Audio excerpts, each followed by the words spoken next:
Oh Ramadan, oh Ramadan, Ramadan, Ramadan, Ramadan, Ramadan. ناظرین کرام السلام علیکم ورحمۃ اللہ وبرکاتہ۔ البر ممبئی کے سلسلہ واری پروگرام تحفہ رمضان میں ایک بار پھر آپ سب کا خیر مقدم ہے۔ بات چل رہی تھی قیام اللیل اور رمضان۔ ماہ رمضان المبارک کے اس بابرکت مہینے میں خصوصیت کے ساتھ ایک اہم ترین عمل قیام اللیل کا عمل ہے، اور اس تعلق سے بہت ساری باتیں پچھلی مجلس کے اندر آپ کے سامنے پیش کی گئی تھی۔ ایک حدیث جس میں حضرت سعید ابن یزید بیان کرتے ہیں کہ انہ قال امر عمر بن الخطاب رضی اللہ عنہ ابی بن کعب و تمیم الدارمی ان یقوم للناس ب11 رکعہ۔ کہتے ہیں کہ حضرت عمر بن خطاب رضی اللہ عنہ نے اپنے زمانے خلافت میں حضرت ابی بن کعب رضی اللہ عنہ اور حضرت تمیم الداری رضی اللہ عنہ دونوں صحابہ کرام کو حکم دیا کہ لوگوں کو 11 رکعت تراویح کی نماز پڑھایا کریں، اور کہتے ہیں وَقَدْ كَانَ الْقَارِئُ يَقْرَأُ بِالْمِئِينِ، تراویح کی نماز پڑھانے والا یہ 200 آیتیں پڑھتا تھا۔ حَتَّى كُنَّا نَعْتَمِدُ عَلَى الْعِصِي، یہاں تک کہ ہم لوگ اپنی لاٹھیوں پر ٹیک لگا کر کے تراویح کی نماز پڑھا کرتے تھے۔ من طول القیام، لمبی قیام کی وجہ سے۔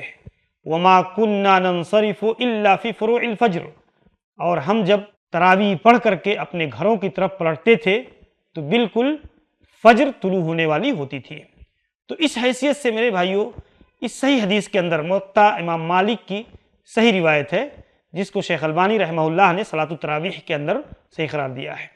اس حدیث کی روشنی میں ہم اس بات کا اندازہ کر سکتے ہیں کہ قیام اللیل صحابہ کرام رضوان اللہ علیہم اجمعین کتنی طویل قیام اللیل کیا کرتے تھے، اور کتنی لمبی نماز پڑھتے تھے کہ نماز پڑھتے پڑھتے فجر کے طلوع ہو جانے کا خوف ہو جاتا تھا۔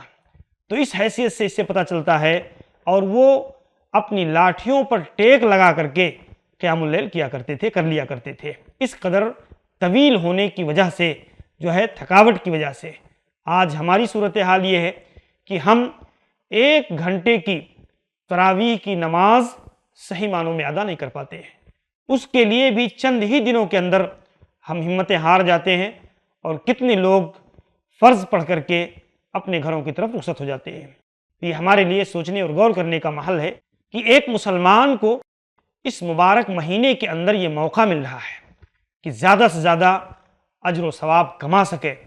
قرآن کریم کے سماع کا، قیام اللیل کا، تراویح کے اہتمام کا یہ بہترین موقع ہے جس کے ذریعہ سے ہم زیادہ سے زیادہ اجر و ثواب کو حاصل کر سکتے ہیں۔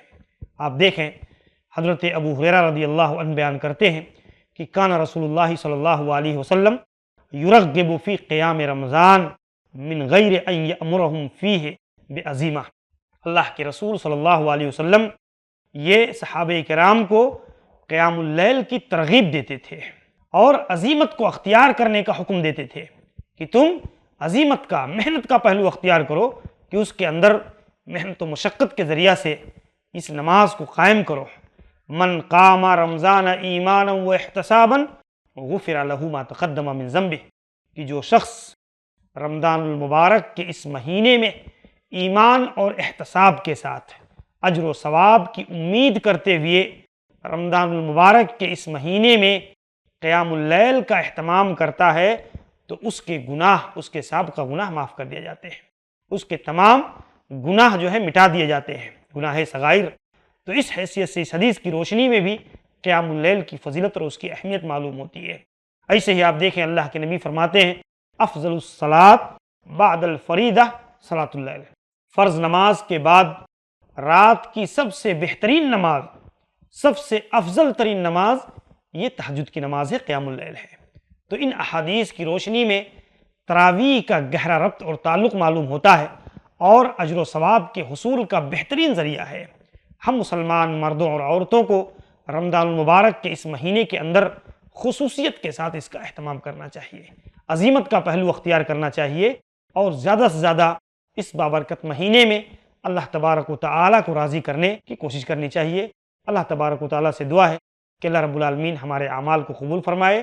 ناظرین کرام، ہمارے اس سلسلے کے ساتھ بنے رہیے، انشاءاللہ العزیز اگلی مجلس کے اندر آپ کے سامنے اسی سلسلے کی مزید گفتگو ہوگی۔ السلام علیکم ورحمۃ اللہ وبرکاتہ۔ Oh Ramadan, oh Ramadan, Ramadan, Ramadan.